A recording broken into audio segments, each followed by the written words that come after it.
En la colección de grandes clásicos de la editorial Funambulista ha aparecido recientemente una muy interesante novela de un gran autor, aunque quizá algo olvidado en nuestro país. Me refiero al británico Anthony Trollope. La novela se llama El amor de un hombre de 50 años y cuenta precisamente la relación de un quincuagenario con una joven a la que acoge en su residencia y con el novio que ésta tuvo y que vuelve a por ella después de haberse alejado para hacer fortuna. Tenemos al otro lado del teléfono a Max Lacruz, editor de Funambulista, para hablarnos un poquito más de la obra. Buenas tardes, Max, y enhorabuena por el trabajo. Hola, buenas tardes y muchísimas gracias, como siempre, por pensar en nosotros.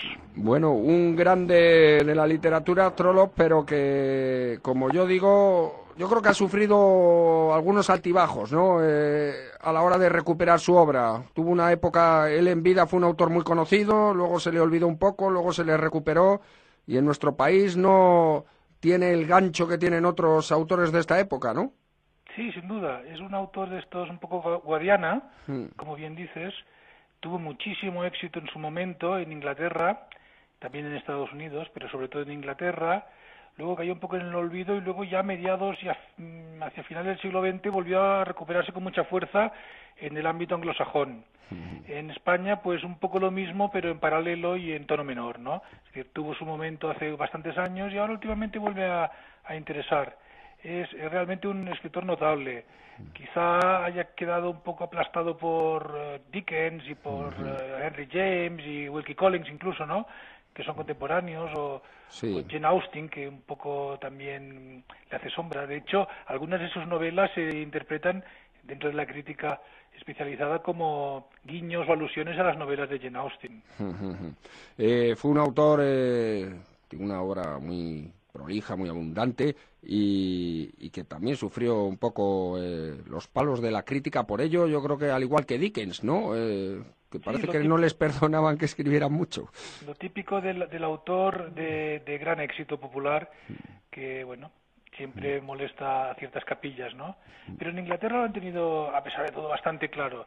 La calidad no va reñida con el éxito en taquilla, el éxito de ventas, ¿no? Y Dickens es la prueba, y Trollope también, folletín, muy seguido en las clases populares, y bueno, escribía con un lenguaje asequible, como se ve incluso en esta novela, que es de las últimas. No llegó nunca a la complejidad de Henry James, ¿no? Es decir, se mantuvo siempre en un registro que era accesible para todos, ¿no? Para el público en general, pero también para un público más sofisticado, y esta es la grandeza de este autor, creo yo. Sí, es verdad, eso se ha señalado como una de sus virtudes, ¿no? Que lograba un poco con sus descripciones, que no obstante sí son bastante cuidadosas, incluso a veces abundantes, ¿no? Sobre todo se dice que describe muy bien las motivaciones siempre de los personajes y los debates internos de esos personajes, pero sí es verdad que con un lenguaje que rápidamente engancha a todos los lectores. Sin duda, y es moderno, porque, a ver, si bien es cierto que el contexto y a veces las cuestiones de fondo nos resultan un poco ajenas y hasta a veces ridícula, porque puede llegar a ser una cuestión, como en este caso, ¿no?, un triángulo, el deber que hacer ante una situación cuando uno se ha comprometido con una mujer, la puede dejar en beneficio de un novio previo. Eso, bueno, son temas que quizás no sean de gran modernidad, aunque vete a saber, ¿no?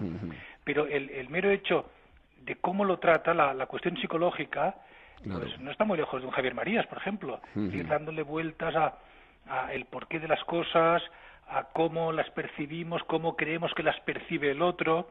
Todo esto es una gran modernidad, es la literatura en realidad del siglo XX, y él la inaugura sin duda alguna. Es uno de los padres de la novela moderna. Y de los padres de la novela victoriana, que sin duda lo fue. Y vamos con este título, con El amor de un hombre de 50 años, resumido yo brevemente el argumento o el punto de partida argumental. Yo creo que esto le sirve a Trollope, como bien dices, para plantear cuestiones, pues yo creo que como el sentimiento amoroso, la lealtad, el honor, ¿no? Son grandes temas que también siempre están presentes en la novela decimonónica. Sin duda, y anteriores también. Son los temas eternos, y en este caso es un triángulo que yo creo que es bastante divertido visto con ojos del siglo XXI, ¿no?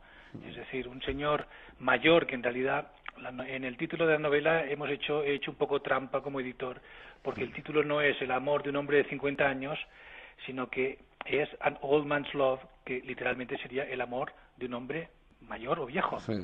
Pero es que resulta que el personaje principal tiene 50 años. Claro. Lo cual en aquella época era ser viejo y no. Porque en uno de los momentos más divertidos de la novela, el ama de llaves tiene una conversación en donde dice, pero tiene 50 años, y dice, eso es muy mayor, no para estar con una chica tan joven que podría ser su hija.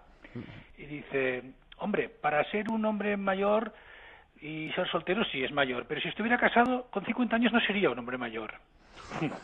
Claro. Es curiosa la disquisición, ¿no? Es decir, casado con 50 años no eras un hombre mayor, pero con 50 años sin casar ya eras un hombre mayor. Claro. En fin, volviendo al triángulo, pues este señor, por amistad con el padre de la chica, que al morir le encomienda un poco que se ocupe y que vele por el destino de su hija, la medio adopta en su casa, se enamora de la hija de su amigo y le pide que se case con él. Y la chica, que es una chica un poco retraída y que está muy agradecida, le dice que sí. Y al día siguiente de decirle que sí, aparece un novio de juventud que había sido rechazado y que se ha ido entre tanto a Sudáfrica a hacerse rico a base de buscar diamantes, y vuelve con la intención de recuperar a su querida, ¿no? Y ese es el dilema. ¿Qué hace ella y qué hace el hombre mayor? Claro. Por cierto, que se dice en las cubiertas de vuestra edición que puede haber algo del propio Trollope en este personaje. ¿Hasta qué punto eso puede ser así o no? Sí, sin duda hay algo, por dos razones. Primero, por el momento en que lo escribió, que corresponde un poco al ocaso de su vida. Más murió bastante mayor, ¿no? Pasa los 50, pero tiene un tono crepuscular que sí parece que iba a la par de su declive. Y luego porque en su autobiografía tiene un libro muy divertido, no menciona este libro en absoluto, es como si no estuviera del todo seguro de que quisiera publicarlo, lo cual da a entender que hay claves en él mismo, ¿no? Y, por cierto, Trollope, como decíamos que es un grande de la novela victoriana, pero yo no sé cuál era la relación con esos otros autores. Lo hemos situado al lado de Dickens, de Wilkie Collins. ¿Sabemos algo de su relación en ese mundo literario de la época? Por lo que yo he leído, era un hombre que vivía su vida bastante aparte, ¿no? No era un hombre de capillas y de cenáculos, ni mucho menos. Tuvo una infancia muy complicada, con una madre que se dio la fuga y se instaló en Estados Unidos con una comunidad utópica. Te puedes imaginar una especie de secta, pero que a su vez se hizo muy famosa. Muy popular, ¿no? Sí, se hizo muy famosa por un libro en el que criticaba las costumbres norteamericanas, la mamá de Trollope. Y entonces eso fue como un estigma para la familia. Luego se mudaron a Bélgica, pues estaban acribillados de deudas. Él luego volvió y se hizo funcionario de correos, empezando por el escalafón más bajo. Y ahí surge curiosamente su vocación literaria. Viajó a lo largo y ancho del país, de Inglaterra, y se ve que las cartas perdidas, que es un tema muy bonito, le dieron pie a sus primeras historias.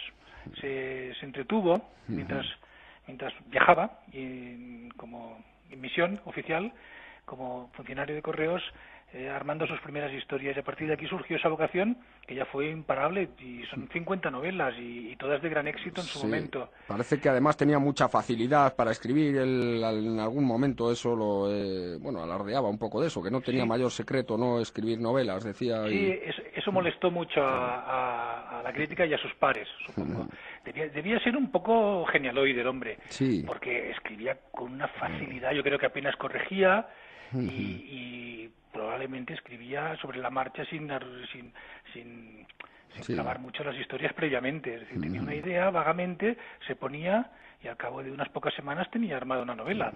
Y puede ser un poco genio el hombre. Y puede resultar un tanto paradójico, ¿no?, que junto a esa beta popular de Trollope, al mismo tiempo se ha encumbrado su faceta satírica y crítica de las clases políticas, ¿no?, de su momento. Sí, que en parte ahí radica también su popularidad.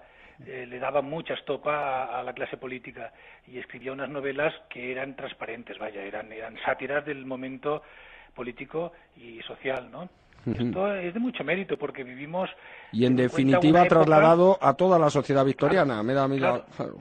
Claro, vivimos en una época en la que uno tiene una absoluta libertad de expresión. Hoy en día podría cualquier escritor ser el azote de la clase política y de hecho no son muchas las novelas ni las obras de ficción que se meten con la realidad y con personajes públicos. Pero bueno, hay ensayos contra unos y contra otros. Aquí la libertad de expresión es absoluta.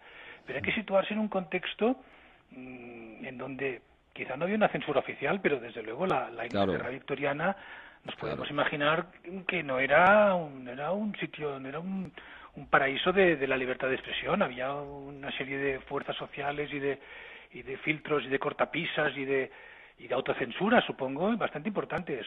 Es decir, que tiene mérito que se atreviera con el género de la sátira política y bueno, a veces, oye, quizás los antiguos también sabían pelearse a su manera con su realidad, ¿no? Y hay que tomar ejemplo de ellos.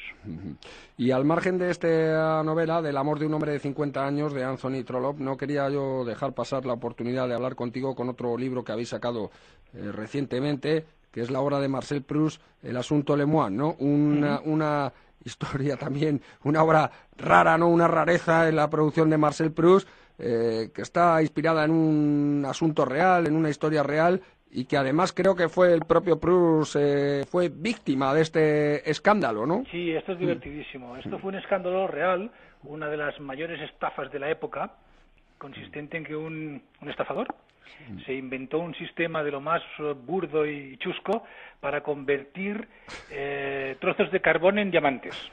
Y entonces el tío era un estafador, un timador de reconocido prestigio en el mundillo, y un día consiguió embaucar a unos ingleses que eran prácticamente una de las 2 o 3 grandes empresas monopolísticas del diamante.